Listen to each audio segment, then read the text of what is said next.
మీరు మీ అభిమాన shows and serials TV కన్నా ముందు ఈటీవీ విన్ యాప్ లో చూడండి. Download and subscribe to ETV win app. 99 రూపాయలు మాత్రమే.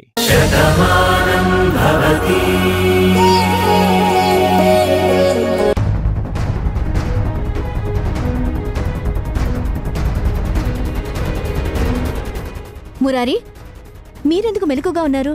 ఇప్పటికే చాలా టైం అయింది. మీరు వెళ్ళి రెస్ట్ తీసుకోండి. రాధని నేను చూసుకుంటాను కదా. ఏంటి భార్గవి, రాధ ఎప్పుడు కళ్ళు తెరుస్తుందో, ఎప్పుడు తన బిడ్డను చూస్తుందో, ఎప్పుడెప్పుడు మాతో మాట్లాడుతుందో అని మేము ఎదురు చూస్తూ ఉంటే నువ్వేంటి ఇలా చెప్తున్నావు? అవును భార్గవి, తీసుకొచ్చి చాలా టైం అయింది. ఇప్పుడు మిడ్నైట్ 1 o'clock దాటుతోంది. కానీ ఇంతవరకు తన స్పృహలోకి రావడం లేదేంటి? నాకెందుకో భయంగా ఉంది. తనకే ప్రాబ్లం లేదు కదా? లేదు మురారి గారు, ఇందాక తన కండిషన్ ఏంటో మీకు చెప్పాను కదా. అన్నీ అబ్జర్వ్ చేసి రిపోర్ట్స్ తెలుసుకున్నాకే తనకి ఇంజెక్షన్ చేశాము. ఆ ఇంజెక్షన్ వల్ల అలాగే ఉంటుంది. చాలాసేపు తను డ్రౌజీగా ఉంటుంది. ఇంజెక్షన్ పనిచేస్తుంది అనడానికి మాకు కొన్ని రిజల్ట్స్ కనిపిస్తాయి. బీపీ నార్మల్లోకి రావడం, హార్ట్ బీట్, పల్స్ అన్నీ నార్మల్లోకి వస్తుంటే ఇంజెక్షన్ పనిచేస్తుంది అని అర్థం. ఆ తర్వాతే తను స్పృహలోకి వస్తుంది. తను డ్రౌజీగా ఉంటుంది. మీరు అనవసరంగా భయపడవలసిన అవసరం లేదు. ప్రాపర్ ట్రీట్మెంట్లో ఉంది కాబట్టి డెఫినెట్గా కోలుకుంటుంది. నేను చూసుకుంటాను, మీరేం టెన్షన్ పడకండి.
What happened, sister?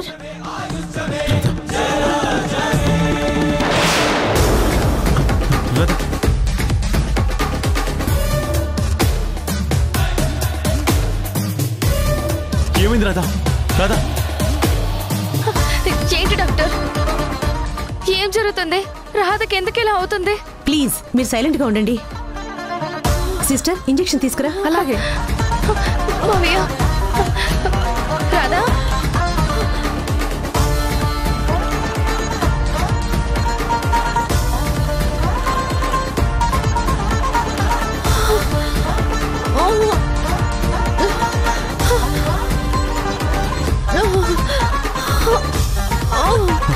రాధా,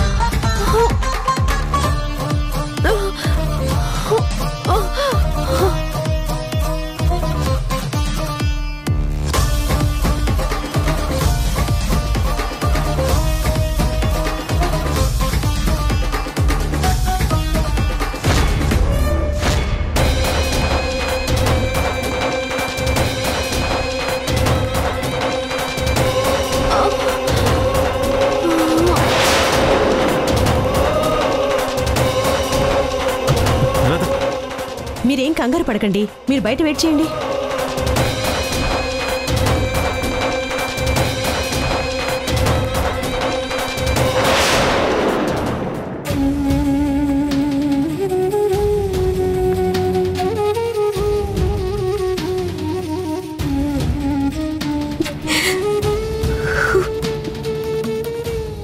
కానీ నా మనసులో భానుకి తప్ప ఇంకెవరికీ స్థానం లేదన్న నిజం కూడా నీకు తెలుసు.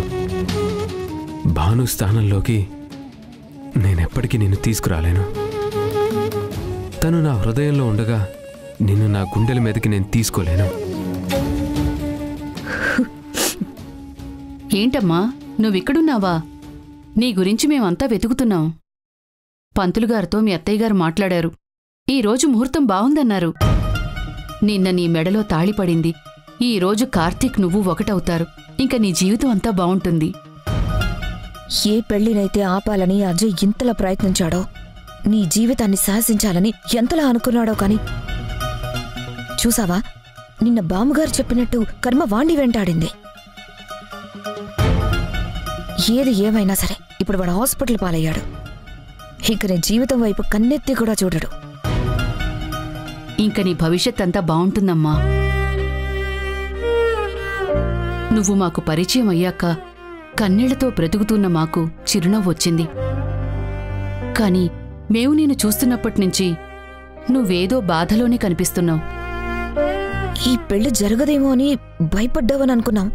కానీ అనుకున్నట్టుగానే పెళ్లి అయిపోయింది కదా, ఇంకా ఎందుకు బాధపడుతున్నావు? పెళ్లైన ఆడపిల్ల పుట్టింటి నుంచి వెళ్లేటప్పుడు మాత్రమే కన్నీళ్లు పెట్టుకుంటుంది. ఇన్నాళ్ళు ఇక్కడే పెరిగాను, ఇప్పుడు ఇంటికి దూరం అవుతున్నానన్న బాధ ఉంటుంది. కాని నువ్వు ఏ ఇంటికైతే కోడలువయ్యావో ఆ ఇల్లు నిన్ను కూతుర్లా చూసుకుంటోంది. ఇప్పుడు మేము నీకు పరిచయమైనా వాళ్ళు నిన్ను ఎంత అభిమానంగా చూసుకుంటున్నారో ఈ ఇంట్లో అడుగుపెట్టినప్పుడే మాకు అర్థమైంది. అలాంటిది నువ్వు కోరుకున్న మనిషితో నీ పెళ్లి జరిగా కూడా ఈ కన్నీళ్ళెందుకమ్మా? ఇంకా ఎందుకు భయపడుతున్నావు? దేని గురించి బాధపడుతున్నావు? పెద్దమ్మ,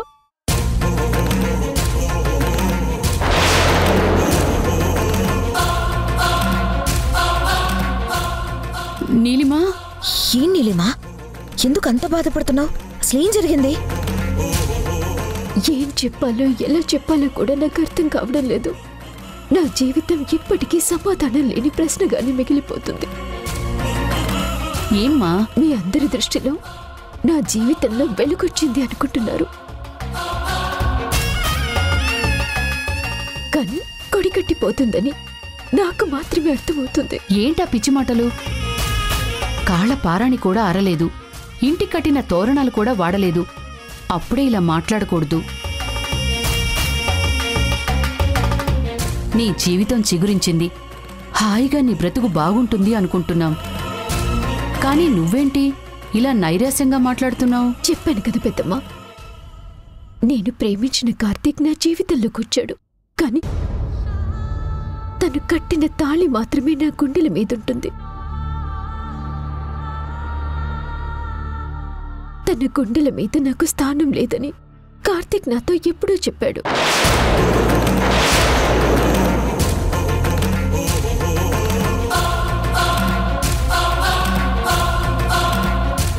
అదేంటి, పెళ్లి చేసుకున్నాక భార్యగా స్వీకరించడం అంటే ఎలా? కార్తీక్ భార్య అంటే ఎప్పటికీ భానునే. కానీ ఇప్పుడు తను లేదు కదమ్మా, అందరికీ దూరమైపోయింది కదా. ఆ బాధలో ఉన్నవాణ్ణి నువ్వే ఓదార్చావు కదా. నువ్వు చెప్పింది నిజమే పెద్దమ్మా. అందుకే ఆంటీ కూడా ఎంతో పెద్ద మనసు చేసుకుని నాకు కార్తీక్కి పెళ్లి చేయాలి అనుకున్నారు. తల్లి మాటలు కాదనలేక నా మెళ్ళ తాళి కట్టాడు. కానీ ఎప్పటికీ నన్ను మాత్రం భాను స్థానంలోకి తీసుకోలేను అని చెప్పాడు. తన గుండెల్లో కొలువై ఉన్న భానుని మర్చిపోయి నన్ను తన జీవితంలోకి ఆహ్వానించలేను అన్నాడు. అందరి ముందు మేము భార్య భర్తలుగా ఉంటాము, కానీ ఆ 4 గోడల మధ్య కేవలం స్నేహితులుగానే ఉంటామని చెప్పాడు. నేనే ఇష్టపడ్డ కార్తీక్కి నేనే ఇష్టం లేను అని తెలిసాక ఇంకా నా జీవితం ఎలా ఉంటుందో నువ్వే చెప్పు పెద్దమ్మా. కార్తీక్తో కలిసి బతకలేకపోయినా కార్తీక్ కోసమే బతుకుతున్నాను అన్న తృప్తితోనైనా బతకాలి. ఇంక ఈ జీవితానికి ఎలాంటి ఆనందము సంతోషము ఉండదు. ఏం నీలిమా, కష్టాలన్నీ కట్టుకట్టుకు నీకే వస్తున్నాయా? ఒక సమస్య తీరింది అనుకుంటే ఇంకో సమస్య వచ్చింది. పోనీ అందరం కలిసి కార్తీక్ గారితో మాట్లాడితే ఏదైనా ప్రయోజనం ఉంటుంది కదమ్మా. అబ్బాయి కూడా చాలా మంచివాడు, చెప్తే అర్థం చేసుకుంటాడు. ఎంతగానో ఇష్టపడ్డ భార్య చనిపోయింది అన్న బాధలో ఉన్నాడు. కాని తిరిగిరాని మనిషి కోసం, తన కోసం బ్రతుకుతున్న మనిషిని దూరం పెట్టడం మంచిది కాదు అని చెప్తే అర్థం చేసుకుంటాడేమో. ఒక్కసారి మాట్లాడి చూద్దామమ్మా. వద్దు పెద్దమ్మా, ఈ విషయం ఆంటీకి తెలిస్తే ఆవిడ ఎంతో బాధపడతారు. నా గురించి ఆలోచించి ఆ మంచి మనసు నాకిలా జరిగిందంటే తట్టుకోలేదు. పైగా నేను కార్తీక్ మీద కంప్లైంట్ ఇచ్చినట్టుగా మాట్లాడలేను. కార్తీక్ బాధపడితే నేను భరించలేను. అందుకే ఈ బాధని నా గుండెలోని దాచుకుంటున్నాను. మీరు నా ఆత్మీయులు కాబట్టి మీతో పంచుకుంటున్నాను.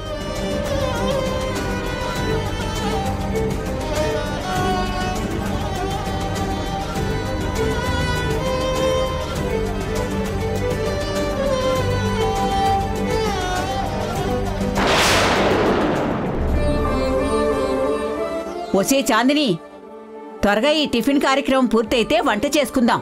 పెళ్ళైపోయినా సరే ఆ సంతోషం మాత్రం ఇంకా నాకు తగ్గడం లేదు. అందుకే ఈరోజు అందరికీ ఇష్టమైన అన్ని రకాల వంటలు చేసేయాలి. అలాగే బామ్మ. మరీ ముఖ్యంగా కొత్త పెళ్లి కొడుకు కొత్త పెళ్లి కూతురు కదా, వాళ్ళకేం కావాలో అవన్నీ అడిగి మరీ చేద్దాం. వాళ్ళ ఇష్టాలేంటో మనకు తెలీదా? అయినా ఇప్పుడు వాళ్ళు తిండి తినే జోషులో ఉంటారా? వాళ్ళ ఆశలు వాళ్ళకు ఉంటాయే. ఏంటి బామ్మ అన్నీ తెలిసినట్టే మాట్లాడుతున్నావు? ఓసి పిచ్చిదానా, గుడ్డొచ్చి పిల్లనెక్కిరించిందంట. అలా ఉంది నీ మాట. ఈ వయసులో ఉన్న నీకే అన్నీ తెలిస్తే నీ వయసు నుంచి ఈ వయసుకు వచ్చిందాన్ని, ఇన్ని తరాల వాళ్ళని చూసిందాన్ని నాకు తెలీదా చెప్పు? ఏ వయసులో ఎవరు ఎలా ఆలోచిస్తారో నాకు బాగా తెలుసు. అయితే తాతయ్యతో పెళ్ళైనప్పుడు నువ్వు కూడా ఇలాగే ఆలోచించావా? అప్పుడు నా వయసు 14 ఏళ్లు. ఆలోచించే సమయం నాకు ఎక్కడిచ్చాడు మీ తాత? ఆత్రం పెళ్లి కొడుక్కి హడావుడి ఎక్కువని ఇప్పుడు అవన్నీ ఎందుకులే.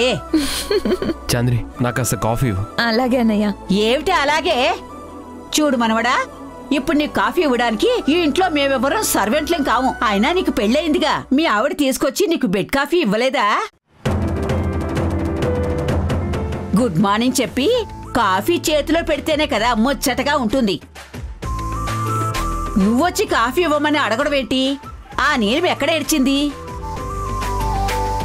నిన్నే పెళ్ళైంది కదా బామ్మ, అందుకే అప్పుడే పనిచేస్తే కందిపోతుందని అన్నయ్య అనుకుంటున్నాడేమో. అంతేలేవే, తాళి పడనంత వరకు నా వాళ్ళు అంటారు. ఒక్కసారి మెళ్ళో తాళి పడ్డాక నా మనిషి నా భార్య తప్ప మీరెవరూ కాదు అంటారు. ఈ మగవాళ్ల బుద్ధి నాకు తెలీదా? పైగా వీడికి అంతా వీళ్ళ తాత పోలికలే. ఒరే చూడు మనవడా, 3 ముళ్ళు వేయించడం వరకే మా బాధ్యత. ఇక ఆ ముచ్చట కూడా జరిపించేశాక ఏడాది తిరిగేసరికల్లా మా ఆయన నా ఒళ్ళో ఉండాలి. నేను ఆయన్ని ఎత్తుకుని ఆడించాలి. ఆ పని నువ్వు నీ భార్య చేయలేదనుకోండి, అప్పుడు నేను మీ పని పడతాను. మీరు కామెంట్లు చేసుకోవడానికి నేనే దొరికానా? ఇన్ని రోజులు నా కాఫీ ఎవరిచ్చారు? నువ్వే ఇచ్చేదానివి కదా. ఈరోజు చాందిని నేను అడిగాను, అందులో తప్పే ఉంది. చూడు చాందిని, నాకు చాలా హెడేక్గా ఉంది, త్వరగా కాఫీ తీసుకురా. అదేంటి బామ్మ అలా మాట్లాడుతున్నాడు? అదే కదా ఆశ్చర్యంగా ఉంది. వీడంటే ఎలా మాట్లాడుతున్నాడు? వాడు పెళ్లి కొప్పుకున్నది నేను బాధపడకూడదని, అంతేకాని మనస్ఫూర్తిగా కాదు.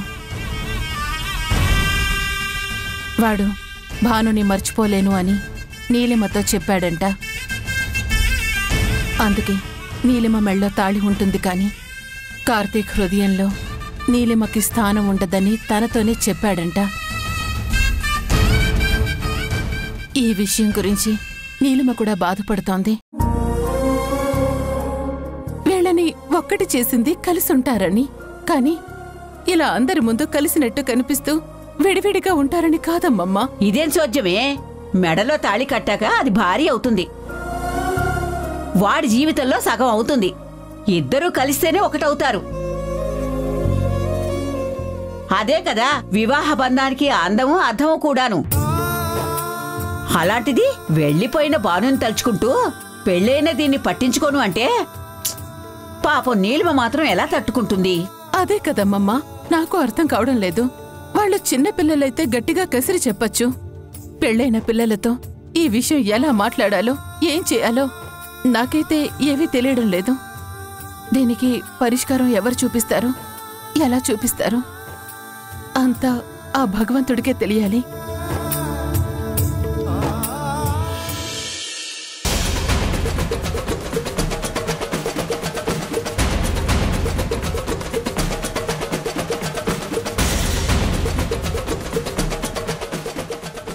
ఈ చేతుల మీదుగా ఎన్నో పెళ్లిళ్లు చేశాను.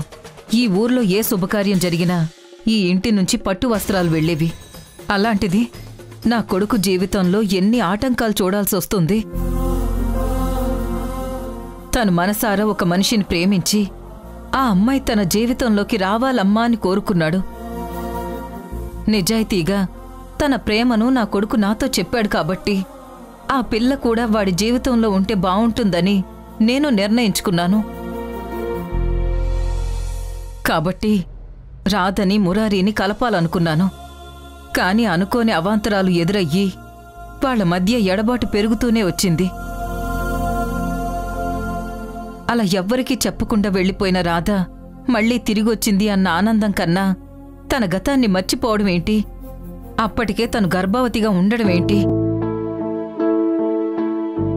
ఇవన్నీ తెలిసాక ఏం జరిగిందో మీకు తెలుసు. అన్ని సమస్యలు సర్దుకున్నాయి. చివరికి ఇంటి ఆడపిల్లను కూడా ఆ రాధే మార్చింది. ఇప్పుడు అలాంటి రాధ ఇప్పుడు ఎలాంటి పరిస్థితుల్లో ఉందని నాకు భయంగా ఉంది. రాధ కోలుకుంటేనే మురారి బావుంటాడు. రాధ మామూలు మనిషి అయితేనే నా కొడుకు నార్మల్గా ఉంటాడు. వాళ్ళిద్దరూ కలిస్తేనే వాళ్ళ జీవితం బావుంటుంది. అత్తయ్య, మీరు దేని గురించి ఆలోచించనక్కర్లేదు. జరిగిన ప్రతి దాంట్లో రాధే గెలుస్తూ వస్తోంది. మురారి రాధ ఎప్పటికీ దూరం కారని నాకు అనిపిస్తోంది. మన కుటుంబాన్ని కాపాడే అమ్మవారు కూడా ఈ జంటకే రాసిపెట్టుంది. వాళ్ళు ఎప్పటికీ విడిపోరు అత్తయ్య, వాళ్ళు కలిసే ఉంటారు. మీరు బాధపడకండి. అందరం హాస్పిటల్కి వెళ్దామంటే తమ్ముడు వద్దన్నాడు. మనం ఇక్కడే ఉండిపోయాం. అక్కడ పరిస్థితి ఎలా ఉందో ఏంటో. తమ్ముడేమో ఇంకా ఫోన్ చేయలేదు. అమ్మా, ఒకసారి మనమే ఫోన్ చేద్దామా? చెయ్యి.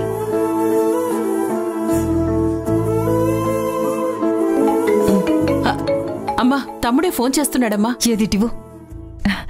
కిట్టయ్యా, రాధకు స్పృహ వచ్చిందా? నిన్ను గుర్తుపట్టిందా? అందరితో మాట్లాడుతుందా?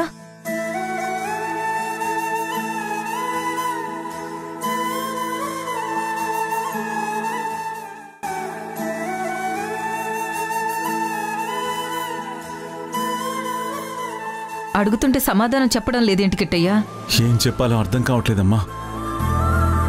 ఏం చేయాలో కూడా తెలియట్లేదు. ఏంటి కిట్టయ్యా? హాస్పిటల్కి తీసుకెళ్తే ప్రయోజనం ఉంటుందని భార్గవి చెప్పింది కదా, మరి నువ్వేంటి ఇలా మాట్లాడుతున్నావు? అంటే రాధకి ఇంకా మెలకు రాలేదా? మెలకు వచ్చిందమ్మా, కానీ అది మెలకు అనుకోవాలో ఒక్కసారి చూసింది అనుకోవాలో కూడా తెలియడం లేదు.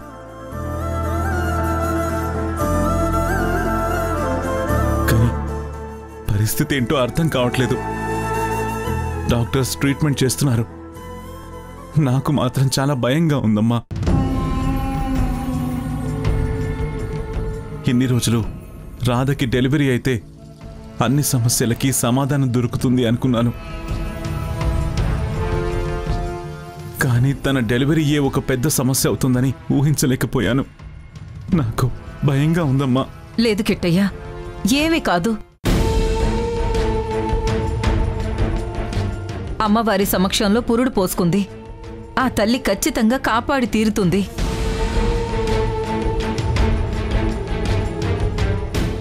కాపాడకపోతే ఆవిడ అమ్మ ఎందుకు అవుతుంది? రాధకి ఏమీ కాదు. నువ్వు ధైర్యంగా ఉండు. అమ్మా, ఒకసారి తమ్ముడు, రాధ మంచితనమే రాధని కాపాడుతుంది. తను ఎప్పుడూ ఎవరికీ ద్రోహం చేయలేదు. ద్రోహం చేసిన నాలాంటి వాళ్లకు కూడా సాయం చేసిన గొప్ప మనిషి. అలాంటి వ్యక్తికి ఏమీ కాదు. మీ ప్రేమలో నిజాయితీ ఉంది. ఆ ప్రేమ గెలుస్తుంది అన్న నమ్మకం నాకుంది. నువ్వు ధైర్యంగా ఉండు. మావయ్య. హలో అమ్మా, ఇప్పుడు నీ ఒంట్లో ఎలా ఉంది? నాకేం కాలేదే, నేను బాగానే ఉన్నాను. అక్కడ మావయ్యను మాత్రం జాగ్రత్తగా చూసుకో. వాడలా బెంగ పెట్టుకుంటే నాకే చాలా కష్టంగా ఉంది. ఏం చెప్పమంటావమ్మా? రాధని ఆ పరిస్థితుల్లో చూస్తున్న దగ్గర నుంచి మావయ్య మనిషి కాలేకపోతున్నాడు.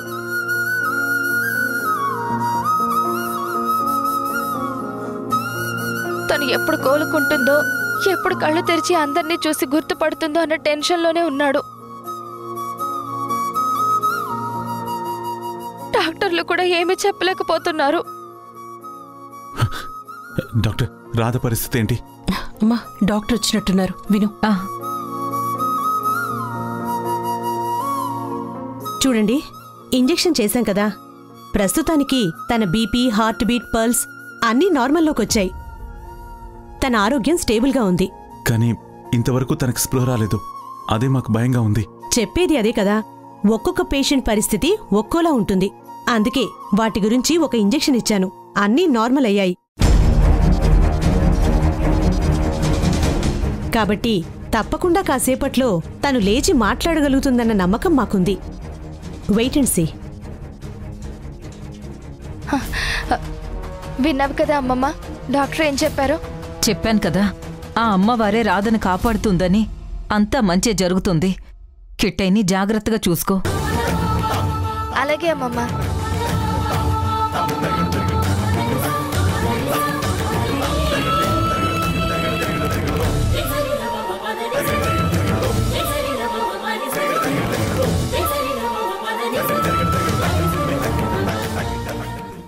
దేవమ్మ ఈ జైలుకు వచ్చినప్పుడు తను చేసిన అరాచకాల గురించి అందరూ కథలుగా చెప్పుకునేవారు. కానీ ఇప్పుడు ఈ విషయం తెలిస్తే తను ఎలా రియాక్ట్ అవుతుందో తెలియదు. తన కొడుక్కి ఇలా జరిగింది అంటే దేవమ్మని అంచనా వేయడం చాలా కష్టం. లాయర్ గారు, మీరేం చేస్తారో నాకు తెలీదు. నేను వెంటనే బయటికి రావాలి.